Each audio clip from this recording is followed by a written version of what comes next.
The exploration ship Silverwing moved through the empty space like a giant metal fish swimming in darkness. Captain Zaratok stood on the bridge, her forearms crossed behind her back. She was from the Kalani race, one of the founding members of the Galactic Coalition. Her blue skin shimmered under the soft lights of the command center. "Captain, we are approaching the human quarantine zone," said her navigation officer, a small creature with large eyes named Pip. The quarantine zone was not really a prison. It was more like a safety area that the Coalition had created around human space 200 years ago, when humanity first made contact. The Coalition thought humans needed protection and guidance. After all, humans had only been in space for a few hundred years. They were babies compared to races like the Kalani, who had been traveling the stars for thousands of years. "Stay alert," Zaratok said. "The humans sometimes leave old satellites and space junk floating around. We don't want to hit anything." The Silverwing was on a routine patrol, making sure everything was peaceful in this part of the galaxy. The Coalition did this to protect younger races like the humans from pirates and other dangers. "Captain," Pip's voice suddenly became high and excited. "I'm detecting something massive at the edge of the zone. It's huge!" On the main screen, a shape appeared. As they got closer, Zaratok felt her heart skip a beat. She had two hearts like all Kalani. The object was a ship, but it was enormous. It was easily 10 times bigger than the Silverwing, maybe more. "Is it active?" she asked. "No, Captain. No energy readings. It appears to be dead in space. Wait." Pip adjusted his controls. "I'm reading human markings on the hull. It's one of theirs." Zaratok relaxed a little. If it was human, it was probably some old colony ship or cargo vessel from their early space days. Humans were known for building things too big and then abandoning them when they realized their mistake. "Let's take a closer look," she ordered. "This could be a good chance to study human history." The Coalition's museums would love to have artifacts from humanity's primitive period. Ambassador Kexatheta floated onto the bridge. He was a Varani, a race that looked like jellyfish but lived in air instead of water. His transparent body pulsed with different colors based on his emotions. Right now he was showing purple, which meant he was curious. "Captain, what have we found?" he asked, his voice coming from a translation device. "An old human ship, Ambassador. Very old by the looks of it. Would you like to lead a boarding party? It could be educational." Kexatheta's body flashed yellow with excitement. "Yes, I love studying primitive cultures. The humans have come so far under our guidance. It will be fascinating to see where they started." They moved the Silverwing closer to the massive ship. Now they could see it clearly. The hull was dark gray, almost black. Strange symbols and numbers were painted on the side. UES Prometheus, SC-01. The ship looked like it had been floating there for centuries. Parts of it were covered in space dust and micrometeorite impacts. "The design is so basic," laughed Pilot Officer Tren, a reptilian saurid. "Look at those weapon ports. They still used projectile weapons back then. How primitive." Now, Kextheta said gently. "Every race starts somewhere. The humans should be proud of how far they've come." "Why, just last month? Their ambassador was telling me how grateful they are for Coalition teaching." A boarding team was put together. Kexatheta led it, along with Zaratok and 6 security officers. They wore spacesuits and carried scanning equipment. The airlock on the Prometheus was massive, big enough to fit a small shuttle. These humans always did like to build things too big, Zaratok said through her radio as they entered. No wonder they needed our help to learn efficiency. The inside of the ship was dark and cold. Their lights cut through the blackness, showing wide corridors that seemed to go on forever. Everything was covered in a thin layer of frost. "According to my scans, this ship is at least 500 Earth years old," said one of the officers. That would make it from their very early space period. They moved deeper into the ship. The corridors were strange. They were too wide, too tall. Everything seemed built for war. They passed empty rooms that looked like they once held weapons. Lots of weapons. Primitive but aggressive, Kexatheta observed. The psychological profiles were right. Humans were quite violent before we helped civilize them. They found what looked like a control room. It was huge, with dozens of empty stations. In the center was a raised platform with what must have been the captain's chair. It looked more like a throne. "Let's see if we can get some power to the computers," Zaratok said. "The Coalition historians will want any data we can recover." One of her officers, talented with technology, moved to what looked like a power control panel.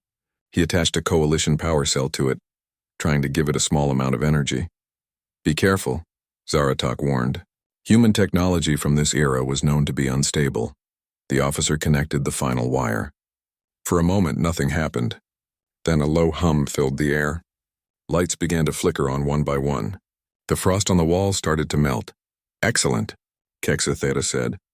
We should be able to access their primitive computers now, and he was cut off by a voice. It came from everywhere at once, calm and clear. Foreign presence detected.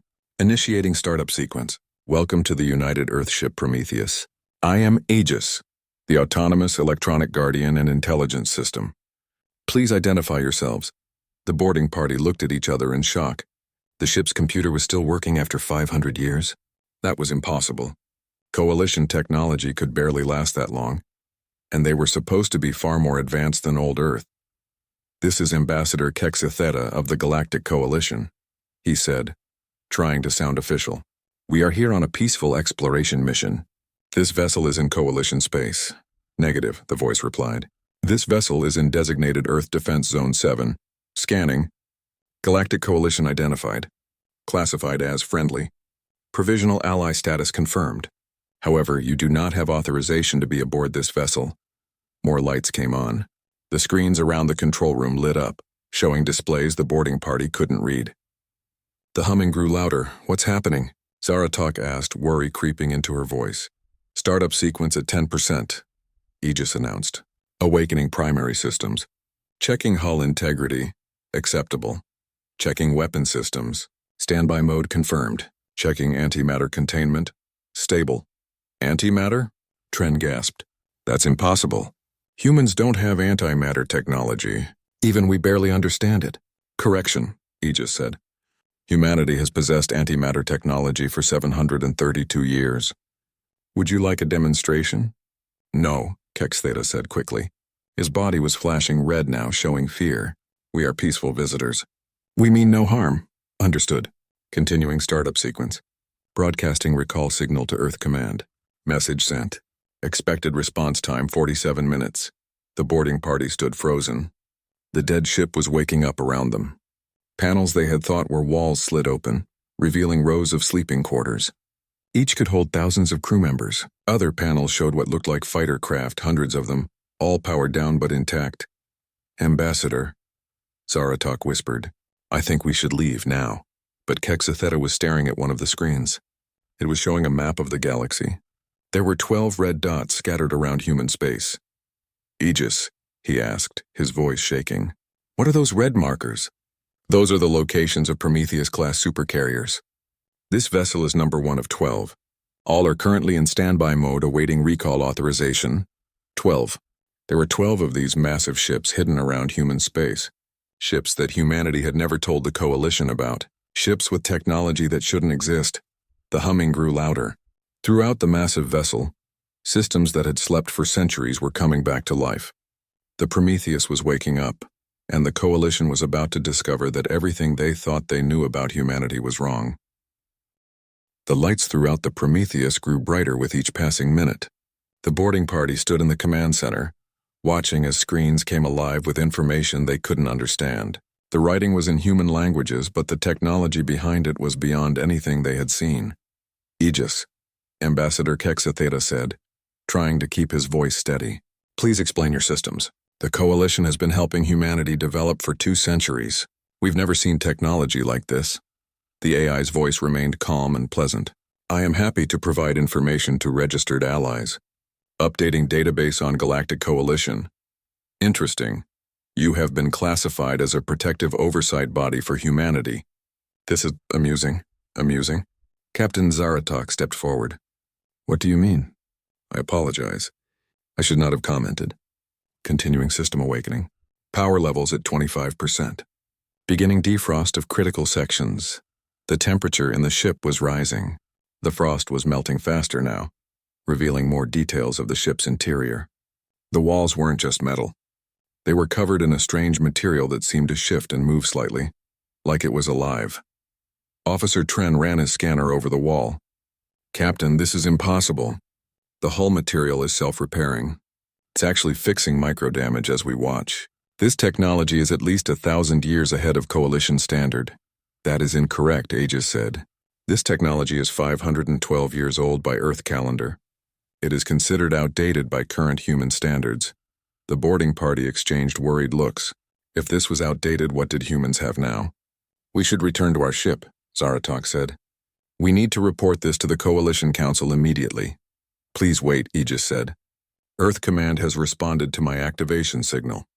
Incoming transmission. A hologram appeared in the center of the room. It showed a human woman in a simple black uniform. She looked tired and somewhat annoyed.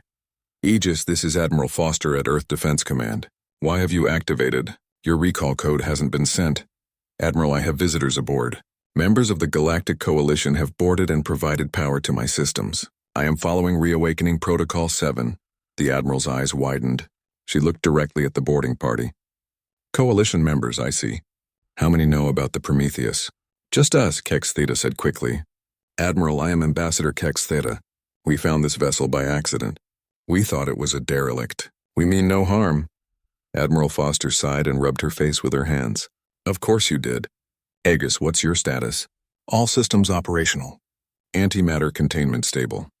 Weapons in standby mode. Fighter complement ready for deployment. Waiting orders. Maintain standby mode. Do not, I repeat. Do not engage full activation. The Admiral looked at the boarding party again. Ambassador Captain, you need to understand something. This ship is not a museum piece. It's not abandoned. It's sleeping. Why? Zaratok asked. Why hide this from the Coalition? We've been protecting you, helping you develop. The Admiral actually laughed. It wasn't a happy laugh. Protecting us? Is that what you think you've been doing? Admiral Foster, Aegis interrupted. Should I show them the historical records? No, the Admiral said quickly. Then she paused. Actually, maybe it's time. We've been playing this game for 200 years. Aegis, show them the Battle of the Void. Educational purposes only. The hologram of the Admiral disappeared.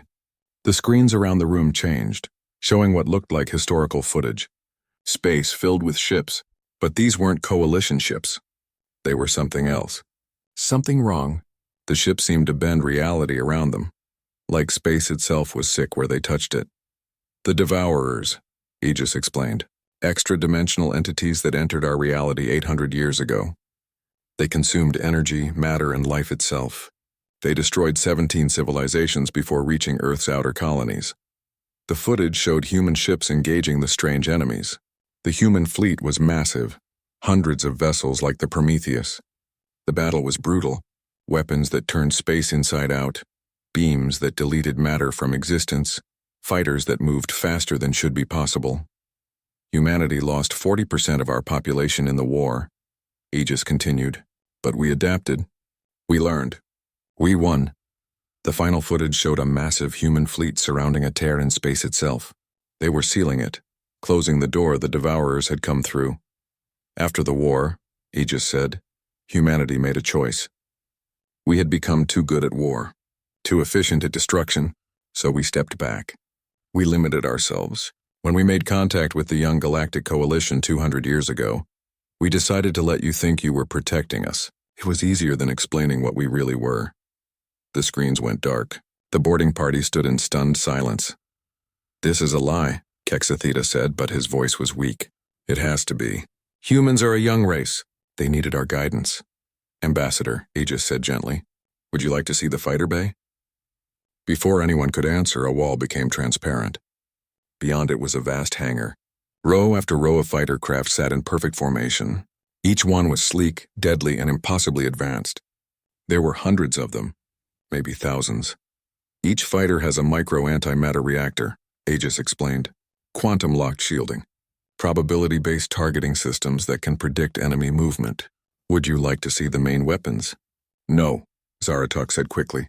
No, we don't need to see more. But another wall became transparent anyway. This showed a massive cannon that ran nearly the length of the ship.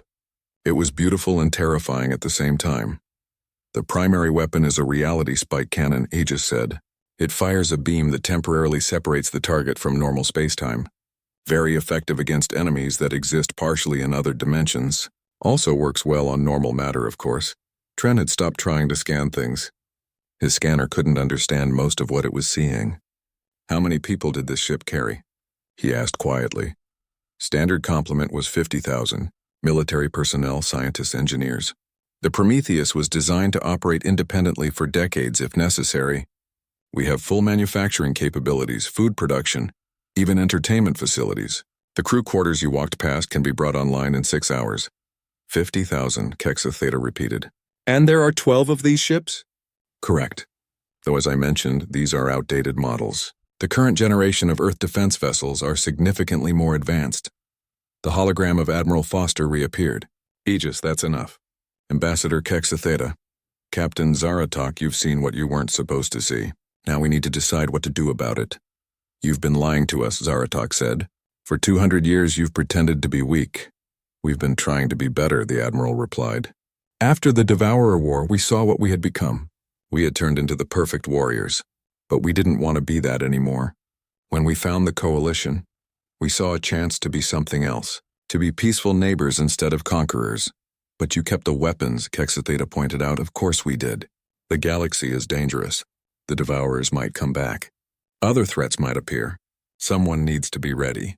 But we hoped we could be ready quietly without scaring our new friends." The Prometheus hummed louder. More systems were coming online. "Power at 50%, Aegis announced.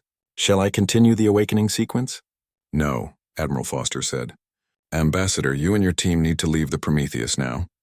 Go back to your ship. Report to your council if you must. But understand this, humanity is not your enemy. We never have been. We've been your silent guardians watching for threats you don't even know exist." "This changes everything," Kexa Theta said. His body was cycling through colors so fast it was hard to watch. "The Coalition needs to know." "Does it?" the Admiral asked.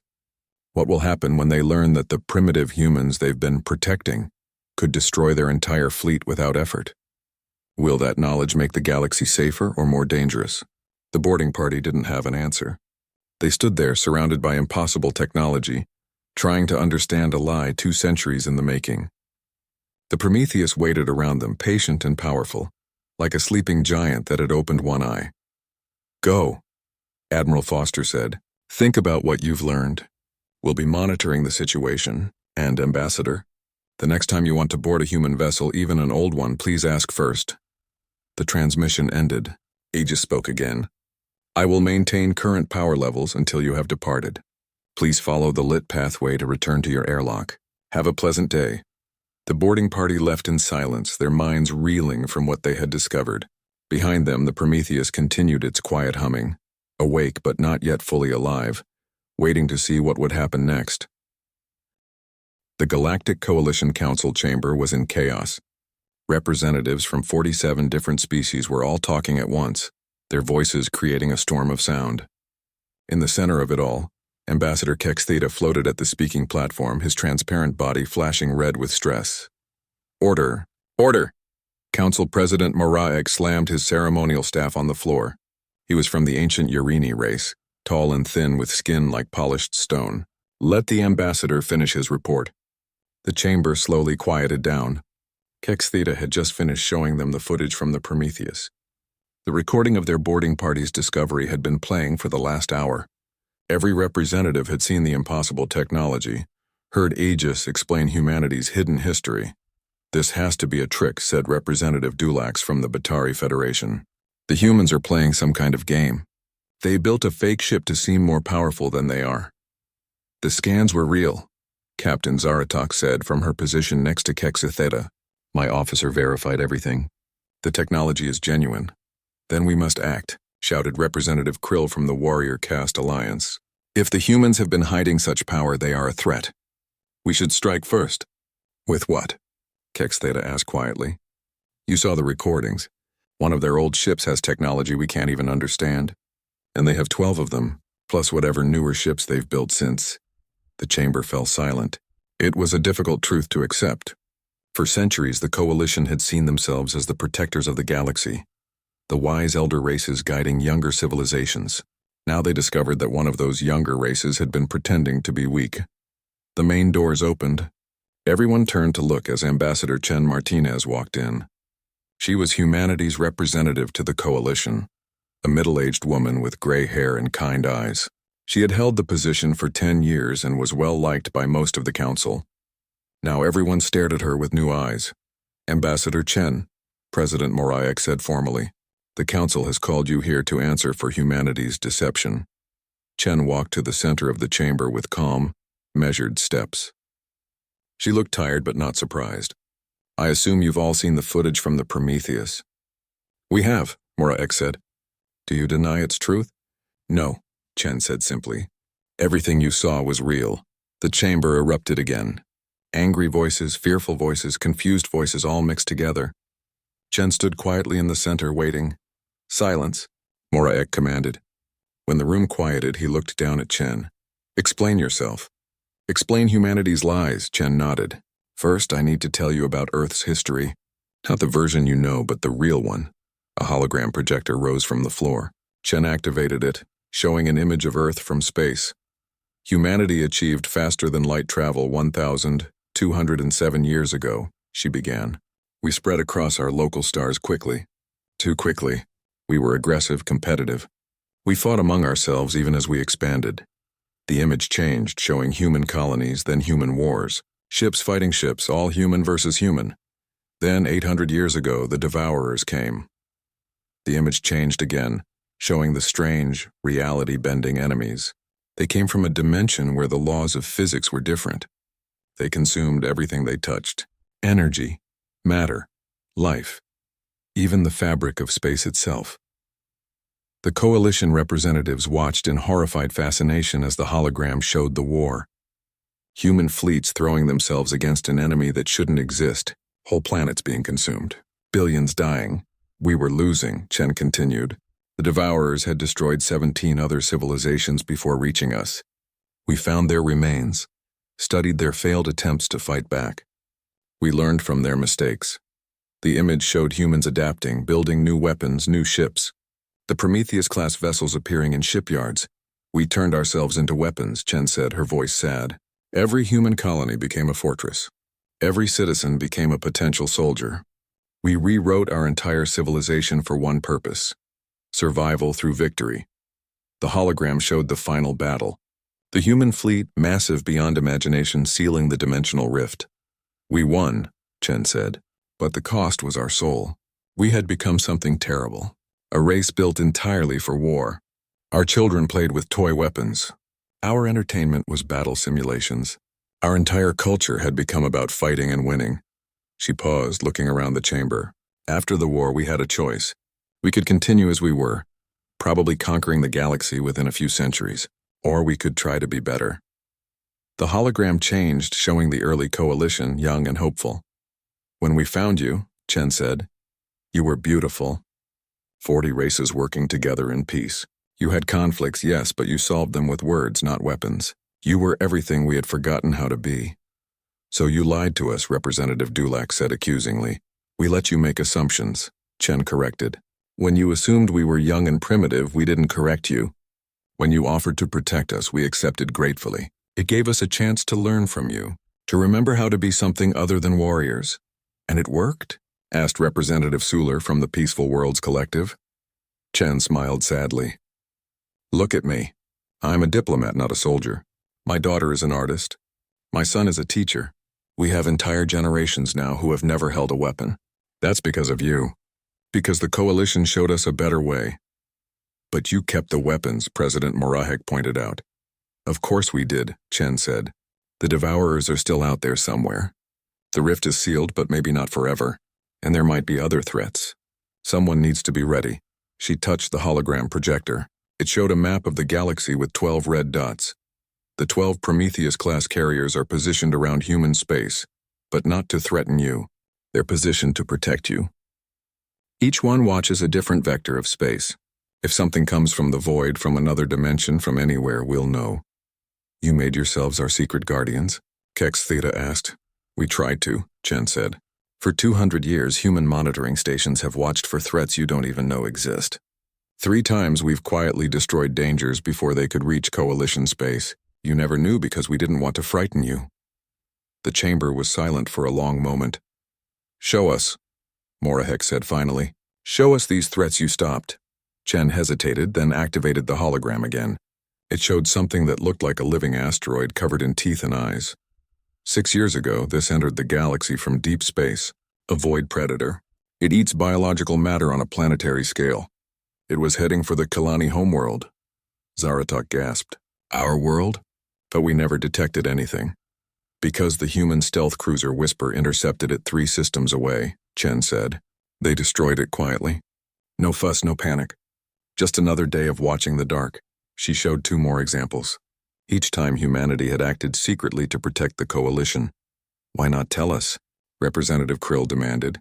We could have helped. Could you? Chen asked gently. Your military forces are designed for police actions and pirate suppression. These threats require different weapons, different tactics. We didn't want to force you to become like us, warriors who forgot how to be anything else. President Moraek stood slowly. He was old even for his long-lived species. Ambassador Chen, what does humanity want now? The secret is out. What happens next? Chen looked around the room at all the different species. That's up to you. We can go back to pretending if you prefer, or we can finally be honest with each other. We can share our technology, our knowledge, but only if you're ready, only if you want it, and if we see you as a threat, Representative Krill asked. If we demand you disarm? Chen's expression didn't change, but something in her eyes became harder. Then we would be very disappointed. We've spent 2 centuries learning to be peaceful from you. Please don't make us remember how to be something else. It wasn't a threat. Not exactly, but everyone in the chamber understood. Humanity had chosen to be gentle, but choice and weakness were not the same thing. We need time, President Moraek said. Time to think, to discuss. Of course, Chen said. Take all the time you need. The Prometheus will remain where it is, powered but not active. The other carriers will stay hidden unless needed. We'll wait for your decision. She started to leave, then turned back. Oh, and President Moraek, you might want to check your long-range sensors. We've been detecting some unusual readings from beyond the galactic rim lately. It might be nothing. But if it's something, you'll want humanity armed and ready. With that, she left the chamber. The coalition representatives sat in stunned silence, trying to process the fact that their protected children had been their guardians all along. Outside, the galaxy continued to spin, unaware that the balance of power had just shifted forever. The warning came 3 days later. Admiral Foster stood in Earth Defense Command watching the main display screen with growing worry. The unusual readings that Ambassador Chen had mentioned to the coalition were getting stronger. They were coming from 3 different directions beyond the galactic rim, and they were moving fast. Pattern analysis complete. Admiral, reported Lieutenant Kim, the energy signatures match our historical records. It's them. The Devourers. They're coming back. Foster felt her blood run cold. How many? Unknown. But based on the readings, at least 3 separate fleets, each one larger than what we faced 800 years ago. Foster turned to her communications officer. Send the activation codes. All 12 carriers. Full awakening protocol. And contact Ambassador Chen. The coalition needs to know. In the Coalition Council chamber, an emergency session had been called. Ambassador Chen stood before the assembled representatives, but this time she wasn't alone. Admiral Foster appeared as a hologram beside her, along with the commanders of all 12 Prometheus-class carriers. The Devourers have returned, Chen said without preamble. They'll reach the outer edge of Coalition space in approximately 7 days. The chamber erupted in panic. President Moraek had to slam his staff repeatedly to restore order. How certain are you? He asked when quiet returned. Admiral Foster answered. 100% certain. We've been monitoring for this exact threat for 8 centuries. They're coming from 3 vectors, which means they've found multiple ways back into our dimension. What can we do? Asked Representative Suler, her voice shaking. Our fleets aren't designed for this kind of enemy. No, Chen agreed. They're not. But ours are. The hologram changed, showing the positions of all 12 human carriers. They were already moving, taking positions between the approaching threat and coalition space. The Prometheus is fully awakened, reported Captain Harrison, the hologram of a man with scars on his face. 50,000 crew are being brought out of reserve status. All weapon systems online. Fighter squadrons ready for deployment. One by one, the other carrier captains reported in. The Pandora, the Titan, the Phoenix, the Cerberus. Names from human mythology, all awakening from their long sleep. This isn't enough, Admiral Foster said. 12 carriers against 3 devourer fleets. We need everything humanity has.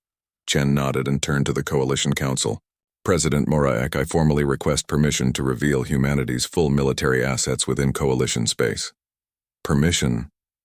Moraek asked, confused. You don't need our permission. Yes, we do, Chen said firmly. We've hidden among you for 2 centuries. Your worlds have become our homes too. Human children play with Kalani children. Farani and humans work together on science projects. We're not conquerors. We're neighbors. And neighbors ask permission. The council members looked at each other. Finally, Moraek stood. The Coalition grants humanity permission to reveal any and all military assets necessary for our mutual defense. Chen smiled and nodded to Admiral Foster. The Admiral touched her control panel. Across Coalition space, things began to change. On the farming world of Harvest, what everyone thought was a mountain split open. A fully armed battle station rose from within, its weapons powering up for the first time in decades. On the ocean planet of Aquarius, an underwater city that everyone assumed was a research station revealed itself to be a massive military base. Submarines the size of cities surfaced, each one armed with reality-spike torpedoes. The moon orbiting the Coalition capital wasn't a moon at all. It was humanity's largest battleship, the Leviathan. Covered in rock and ice to hide its true nature, it shed its disguise like a butterfly leaving a cocoon. In the asteroid belt of the Kalani system, hundreds of asteroids suddenly sprouted engines and weapons. They weren't asteroids. They were stealth fighters that had been waiting, watching, protecting.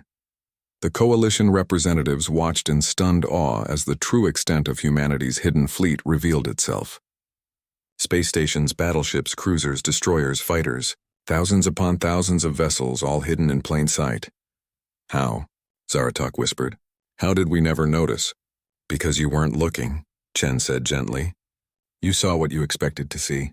Peaceful humans who needed protection. And we were peaceful, but we were also ready. Representative Krill stood up. For the first time since this crisis began, the warrior actually looked happy. What do you need from us? Admiral Foster answered. Your fastest ships to evacuate civilian populations from the outer colonies. Your medical vessels to prepare for casualties, and any ship with shields to protect the evacuation routes. Our shields won't stop devourers, Representative Dulax pointed out. No, but they'll slow them down. That's all we need. Every second counts. President Moraek looked around the chamber. All in favor of full military cooperation with humanity? Every hand, tentacle, claw, and appendage in the room went up. Motion carried, Moraek said. Then, more quietly, may the void protect us all. The void doesn't protect anyone, Admiral Foster said grimly. But humanity will. The next few days were a blur of activity. Human ships that had been hidden for centuries emerged and took formation. The Coalition fleets, small and lightly armed as they were, moved to support positions. Evacuation ships ferried billions from the outer colonies to safer inner worlds. On the bridge of the Prometheus, Captain Harrison stood ready. His crew, awakened from their long storage, moved with practiced efficiency. They had trained for this moment their entire lives, even if they had hoped it would never come. Captain, Aegis announced, long-range sensors are detecting the enemy. 3 devourer fleets confirmed. Estimated composition: 47 capital ships, 312 escort vessels, and approximately 1 million drone fighters. The bridge crew didn't flinch. They had faced worse odds before. Send word to the fleet, Harrison commanded. All ships, battle formation Alpha 7. Carriers form the spear point. Battle stations provide covering fire. Fighters prepare for swarm deployment. Across human space, similar orders were given. The peaceful facade that humanity had worn for 2 centuries fell away completely. In its place stood the warriors who had once defeated the impossible. On the Coalition flagship, President Moraek and his command staff watched the human fleet form up. It was terrifying and beautiful at the same time. The ships moved in perfect coordination, like a single organism with millions of parts. I've never seen anything like it, said the Coalition's military commander, General Tukar. Their formations are perfect. Their response times are impossible. It's like they're reading each other's minds. Neural linking, Ambassador Chen explained. She had joined them on the bridge to coordinate. Every human ship can share thoughts and reactions in real time. It's old technology for us, but we've never shown it to you. Why not? Mora Ek asked. Because to use it, you have to change your brain permanently. We didn't want to push that on you. We wanted you to develop your own way. A proximity alarm sounded. On the screen, space itself seemed to tear open. The Devourers had arrived. They were worse than the historical footage had shown. Each ship was wrong in a different way. Some seemed to exist in multiple dimensions at once. Others appeared to be made of living darkness. A few hurt to look at directly, as if they violated the basic rules of reality. All Coalition vessels, fall back to secondary positions. Admiral Foster's voice came over the communication system.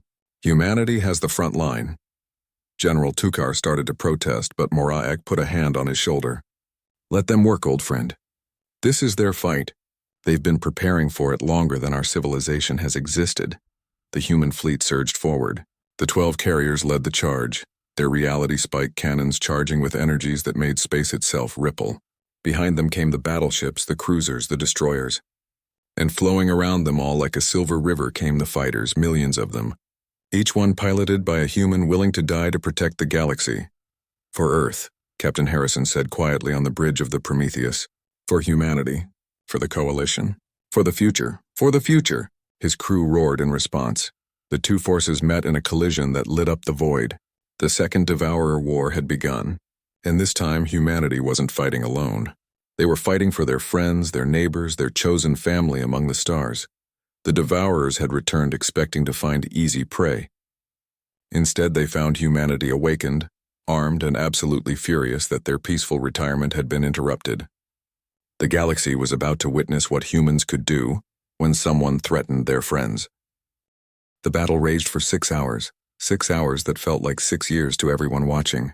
The space between the galaxies became a storm of light and darkness. Reality bending and breaking as two incompatible forms of existence crashed against each other. On the bridge of the Prometheus, Captain Harrison commanded the human fleet with cold precision. Carrier Group 3, adjust heading to Mark 79. Battleship Squadron Alpha, concentrate fire on the dimensional anchor at grid reference 12. The human ships moved as one, their neural links allowing them to coordinate in ways the Devourers couldn't predict. When one ship sensed an attack, all ships knew instantly. When one pilot found a weakness, every pilot exploited it. The reality spike cannons of the carriers fired in sequence, each blast tearing holes in space that swallowed Devourer ships whole. The fighters swarmed around the larger enemy vessels like angry insects, their antimatter weapons leaving burning wounds in the alien hulls. But the Devourers adapted. They always adapted. That was what made them so dangerous, Captain. Aegis warned. Enemy vessels are modifying their dimensional frequency. Our weapons are becoming less effective. Harrison nodded grimly. Implement Omega Protocol. All ships switched to quantum weaponry. Across the human fleet, weapons changed. Instead of trying to destroy the Devourers, they began to lock them in place, freezing them in pockets of space-time where they couldn't move or adapt. On the Coalition flagship, President Moraek watched in awe and horror. They're not just fighting them. They're imprisoning them. It's the only way, Ambassador Chen explained. You can't really kill something that exists partially outside our reality. But you can trap it. Incoming! General Tukar shouted. A group of Devourer ships had broken through the human line. They were heading straight for the Coalition evacuation fleet. The civilian ships had no chance against such enemies.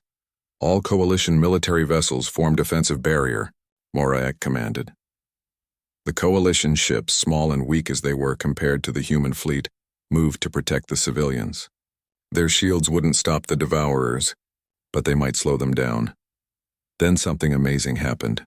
The small Coalition frigate Starlight, commanded by a young Kalani captain named Vera Sun, did something unexpected. Instead of just raising shields, she rammed her ship directly into the lead Devourer vessel. For the Coalition, her voice came over the comm before her ship exploded.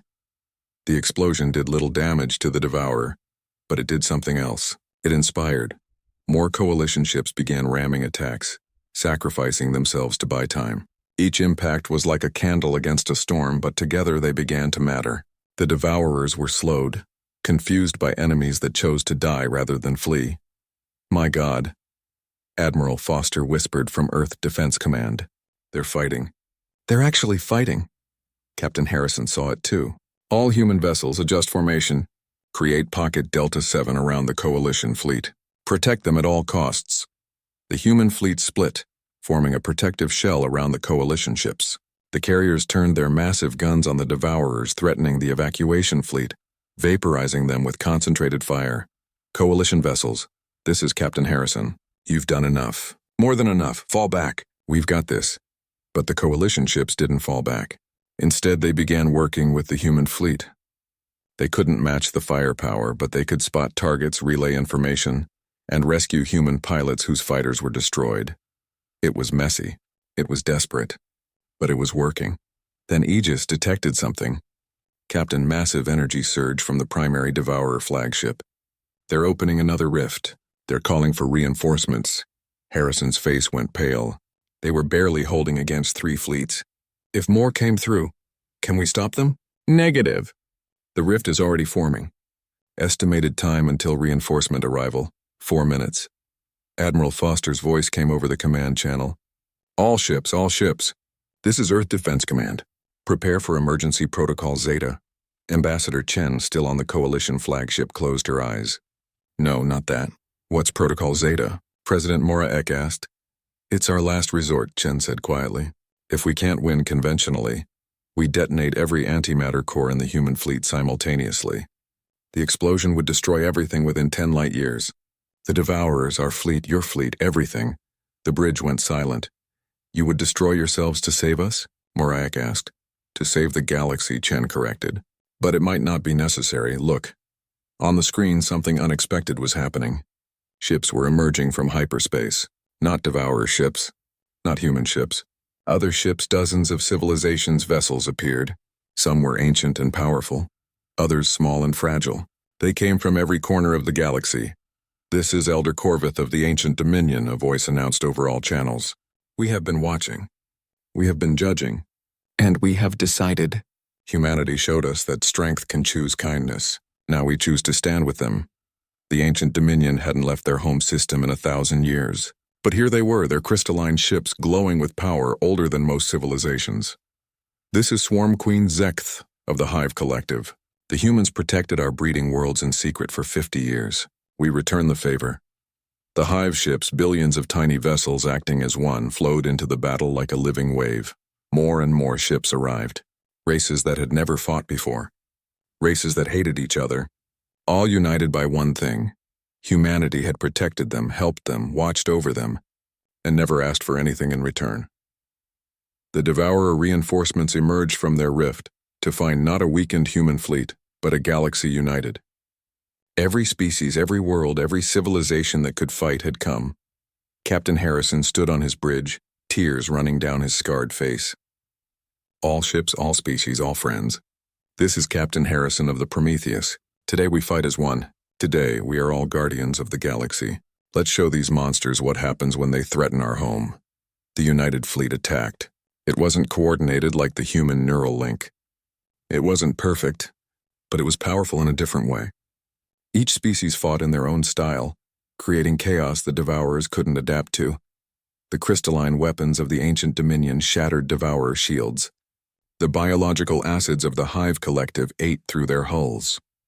The Coalition ships, small but brave, darted in and out, marking targets for the larger vessels.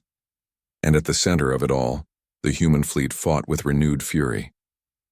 They weren't alone anymore. They weren't the only guardians. The galaxy had chosen to guard itself. The battle turned. The Devourers, faced with an entire galaxy's worth of different weapons, tactics, and technologies, began to retreat. They tried to reopen their rifts to escape back to their dimension. Don't let them run, Admiral Foster commanded. Seal those rifts permanently. The 12 carriers formed a circle, their reality spike cannons charging to maximum power. But this time they weren't alone. The Ancient Dominion added their crystalline resonance. The Hive Collective added their psychic energy. Every species contributed what they could. Together, they fired. Not at the Devourers, but at space itself. At the wounds between dimensions that let the monsters through. Reality screamed. The rifts collapsed, not just closed but cauterized, burned shut in a way that could never be reopened. The remaining Devourers trapped in our dimension were quickly destroyed or captured. It was over. The aftermath was quiet. Ships floated in space, damaged but victorious. The losses had been significant. Hundreds of coalition ships destroyed. Dozens of human vessels lost. Thousands of brave souls from a dozen species gone. But they had won. Together. In the Coalition Council chamber a week later, every species in the galaxy had sent representatives. The room was packed beyond capacity. President Moraic stood at the podium. We gather here to discuss our future. Humanity has shown us their true strength. But more than that, they've shown us what that strength was for. Not conquest, not domination, but protection. Ambassador Chen stood beside him. She looked tired but proud. For 200 years, we hid our nature. We're sorry for the deception. But we're not sorry for the results. Look around this room. Look at what we've become together. Captain Harrison was there, his uniform still showing signs of battle. The Prometheus and her sister ships will not go back to sleep. But they won't hide either. We propose a new alliance. Not the coalition protecting younger races, not humanity protecting everyone, but all of us protecting each other. A young Varani, barely adult, floated forward. I want to learn. I want to serve on human ships. I want to be a guardian too. And I want humans on our ships, said General Tukar. We have much to learn from each other. Elder Corvith of the ancient Dominion stood. The galaxy has changed. We can no longer afford to stand apart. I propose a new organization. The Galactic Guard. All species, all technologies, all standing together. The vote was unanimous. 6 months later, the Prometheus flew through space with a crew that would have been impossible to imagine before. Humans worked alongside Kalani. Varani floated next to Saurids. Even a few ancient Dominion crystals grew in the engineering section. Captain Harrison stood on his bridge, watching his mixed crew work together. Aegis had been updated to understand and work with all species.